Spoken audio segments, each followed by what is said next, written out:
Hi, this is Anthony Parent of Parent and Parent LLP IRS Medic, and in this video, I am going to answer the most common questions people have about IRS tax relief programs. The big news was in 2017, tax reform was passed, and we didn't see a lot of changes in the IRS procedures of how tax relief worked, but what we did see is that in 2018, there is a proposed new law that looks like it's going to pass. It's called the Taxpayer First Act, and that has some interesting things in there. You could request your file, the case the IRS has against you. It has lowered or eliminated some of the program's fees for various taxpayers, and it has created, it's trying to make the IRS Office of Appeals a little bit more independent than it already is. But otherwise, the other questions, we have sort of a long history of how the IRS works, and I'm going to explain those to you. This is a question that people ask, is where do I find an IRS tax relief application? What are the fees? And this is the thing, there is no universal IRS tax relief program. There's various different types of programs that could be best for you depending on your situation. There's just not one big form that you fill out with one fee. Some actually have no fees. Some you can do over the phone. Some will require extensive documentation that could go on and on and on. Other things are granted as a matter of right. And the thing about the Taxpayer First Act, again, that's the law that should be passed. It will eliminate some of the program fees for taxpayers in distress. Next question is, what are the IRS tax relief programs for back taxes? Well, I don't want to get into all of the very specific ones because that can lead people to think about things the wrong way. There's two ways to think about it, because the best solution, this is the thing, most people jump to number one. They don't go to number two. So number one, this is what most people think of. You can't afford to pay. Well, what if you actually don't owe the taxes? Because that's number two, because not owing the taxes also solves the problems. And many times the IRS has sent an inflated bill and people don't know you can challenge it. So that's something you want to look to. Make sure that you actually owe that bill before you decide whether or not you can't afford to pay it. If you can't afford to pay it, there's typically you're going to do a full or partial repayment over time, or even no repayment at all. That's with claiming a hardship status. Or you might be submitting what is popularly known, an offer in compromise, doubt as to collectability. That's the one that most are filed. And that is based on what the IRS agrees to what your reasonable collection potential is. And if you actually don't owe the tax, or maybe a limited amount, this is where we would look for an audit reconsideration, possibly a claim for a refund, or an offer in compromise doubt as to liability. Those might be the programs that you're looking for. What other types of IRS tax relief programs are there? Well, there's a lot of other programs, not just for back taxes. There's other amnesties involving limiting criminal exposure, unfiled returns, and penalty mitigation. There is the IRS first-time penalty mitigation program, and all you have to do is ask for it. You're entitled to it, assuming that you're in some collection alternative or paid the debt. You're entitled to it as a matter of right. You just have to ask for it. Now, depending on how much the penalty is, you may be able to do it on a phone, or you may request it in writing. Also, the IRS is very, very interested in assessing large penalties for those with unreported foreign accounts or assets, including inheritances from abroad and pensions located overseas. The penalties can get out of hand quickly, starting at like $10,000 and then going up from there. And in fact, you can be penalized so much you could be financially ruined. Now, there are programs to deal with that. There is the standard offshore voluntary disclosure program. That's going to be ending in September 2018. But most people, the more appropriate one for them is the streamlined disclosure program, which has no end date as of yet. We submit a significant amount of these, saving people hundreds, millions of dollars in potential penalties. And still, there's another type of tax relief out there. And this is a general tax relief. And actually, there was just one recently.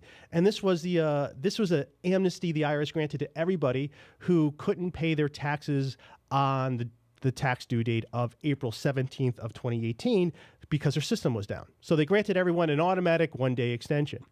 And there's other types of general amnesties if you happen to be in a declared disaster area due to hurricane, earthquake, or some kind of man-made disaster too.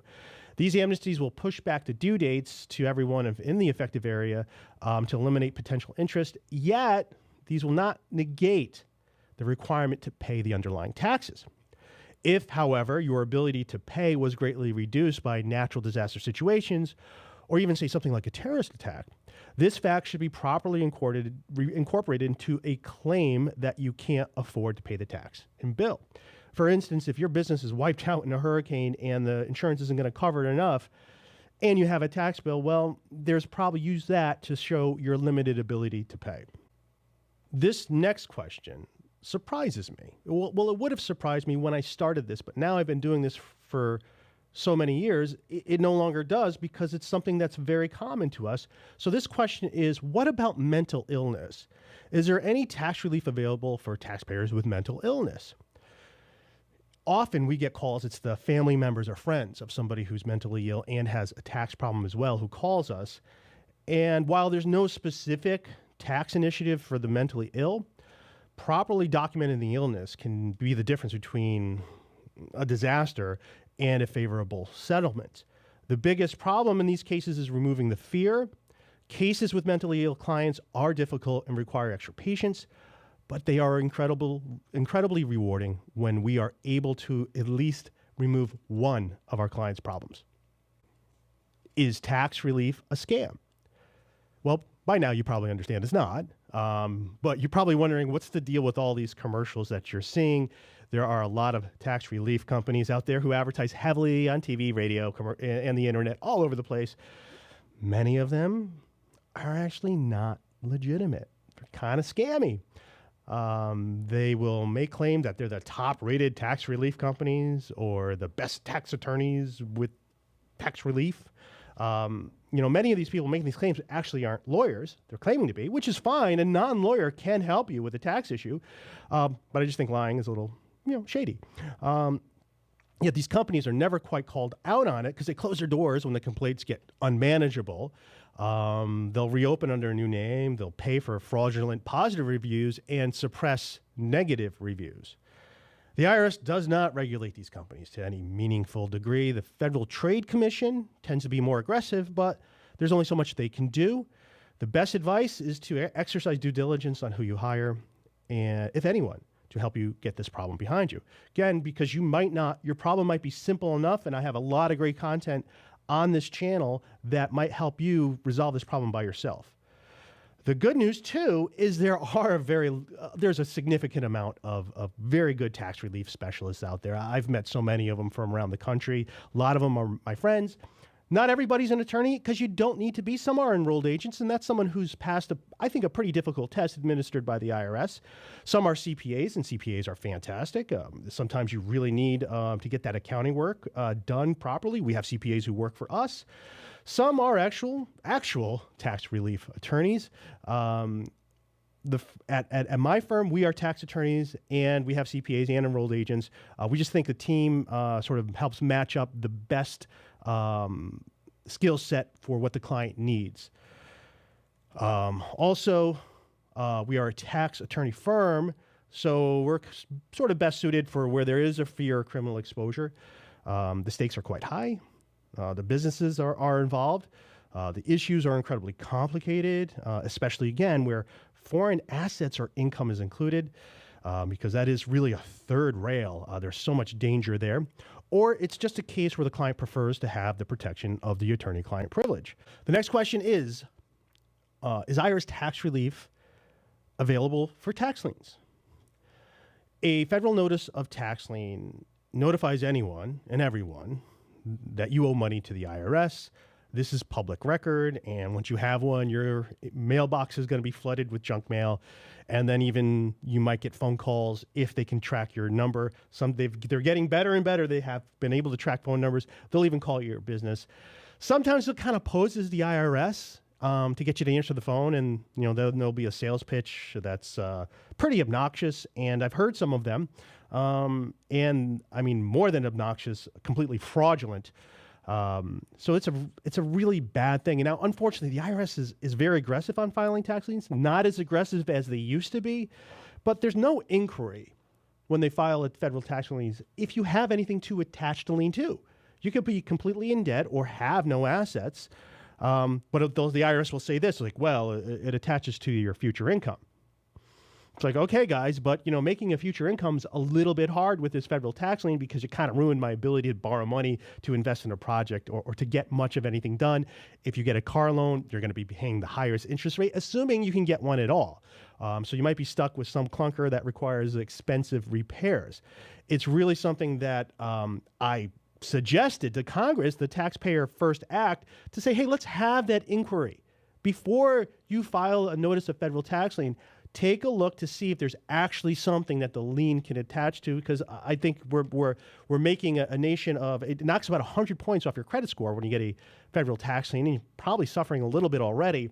So it's just sort of a disaster, and it just, hammering someone doesn't help you collect money from them. That doesn't make any sense at all. Now, there are some things out there that can help you to some degree. Depending, there's certain installment agreements that you can get on. The lien will come off. And also, once your tax bill is paid in full, or sometimes when you're in that plan, you can get that tax lien withdrawn. Now, withdrawal, we like that because the withdrawal goes, and then that goes to a credit agency, and it's like the lien was never there. Now, it still shows up in the public records, but credit agencies never look at those. They just go with what the IRS is reporting. Also, when you have an offer in compromise that is satisfied, that lien, and this is about what we see, our time frame is about 2 months, that lien will be released, and that's pretty nice. Does IRS tax relief vary from state to state? Absolutely. Especially when you're arguing your reasonable collection potential, because there the IRS takes into account the various differences in the cost of living. This is the problem that we have, and I'll use a couple examples. The IRS will take in the average of a geographic area that might not really be realistic. It doesn't really tell you sort of how things are. For instance, in hyper-wealthy Fairfield County in Connecticut, the largest city is actually Bridgeport. But Bridgeport is not wealthy at all. The cost of living is incredibly low to a degree, but there's other things that are there. It's probably not your top choice to live in, but that large city is now suppressing the actual cost of living in the cities and the towns that are surrounding it, like Fairfield, like Westport, like Stamford, like Greenwich. So there's the situation, and here's the thing too. This is what the IRS will say if you're living in Fairfield County. This is what they'll say: is like, well, you should just move to Bridgeport.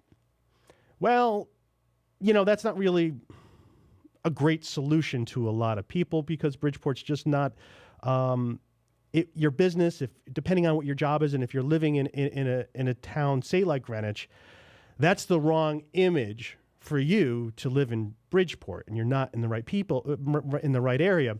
And if you're making that high income, there's probably a reason why, because you're in a high income area where you're meeting other high income people. So this is what it takes: a little bit of extra advocacy to get some non-standard allowable expenses in to lower that reasonable collection potential. But still, we have to live in some sort of reality. There's not a magic wand we come around.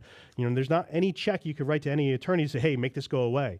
It doesn't quite work like that. Sometimes it does, but usually if you're paying nothing to the IRS, it's because you have nothing. The most challenging cases are those where we have clients who owe a substantial amount of money and have substantial income. Now, the same thing we see in Los Angeles County, too. Maybe you're more familiar with this. There are very expensive places to live in California. You have Santa Monica. Oh, that's nice, right? But the standards there are exactly the same they are in, say, a place like Compton that you may have heard of as well. So again, here, the key is to make a non-standard argument, which typically involves the highest level of advocacy and proper documentation. Additionally, the IRS Office of Appeals varies from region to region. There are some offices of appeals that are quite good and have a very talented pool of appeals officers. Other ones that I'm going to say fall below that standard. So what we'll try to do is know that going ahead, because with the more difficult cases, your IRS Office of Appeals is where you're going to get, is really where you're going to do the negotiations. Even if, say, you have a revenue officer that wants to rule in your favor, they don't have discretion to do that. So a lot of times this happens. Revenue officers say, well, yeah, I can't take that. I'm sorry, I can't take that, Anthony.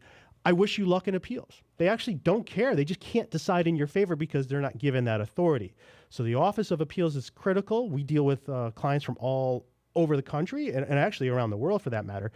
So we want to know where they are and if there's a way, if we're going to have to go to Office of Appeals, do we like that office right there? Is there a way to deal with it? And also, here's something that comes up, and it's really, really, really obnoxious. Some states are known as community property states, okay? In a community property state, the IRS can reach into half of the assets of the non-liable spouse. This can create quite a complicated situation for us and our clients, especially in the case of unpaid payroll tax liabilities.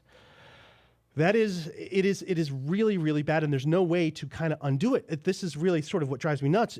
You're encouraging people to dishonor their marriage because you can grab that property. I think the whole community property state is a bad idea. I don't think that's right at all. So here are the community property states. So if you live here, you might really want to get to tackling that tax problem so that your spouse doesn't throw a shoe or something worse at you. They are Arizona, California, Idaho, Louisiana, Nevada, New Mexico, Texas, Washington, and Wisconsin. Alaska is an oddball. It has an opt-in community property state.